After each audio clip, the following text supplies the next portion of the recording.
এখন ওর বয়স 4 বছর আর চুলটাও ভীষণ কার্লি, যার কারণে আমি ভাবছি যে এত লম্বা চুল রাখবো না। কি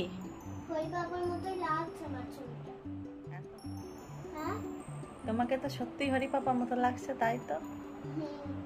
কত লম্বা চুল, আজকে আমি কাটিং করে দেবো তোমার খানিকটা। এই যে এত লম্বা চুল তোমার। আজকে সকালে ও স্কুলে কৃষ্ণ সেজেছিল, তারপর আসার পরে যে আমি নিয়ে বসেছি কাটবো বলে, ও তো একদমই রাজি হচ্ছিল না। তারপরেও আমি ওকে বুঝিয়ে বাঝিয়ে বসিয়েছি। ওর মোটামুটি 4.5 ইঞ্চি মতো চুল কেটে ফেলে দিয়েছি। আর এই যে ফিনালি লুকস, ভিজে আছে, শুকাচ্ছে আর আবার সেই কার্লি ভাবটা চলে আসছে। আমি জল দিয়ে স্ট্রেট করে নিয়েছিলাম।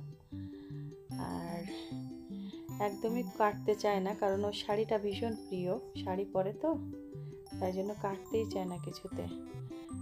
তারপরেও হাসছিল, কেন কি ওকে অনেক গল্প দিয়ে ভোলাচ্ছিলাম আমি, যার কারণে ও হাসছিল। এই যে ফাইনাল একটা লুকস।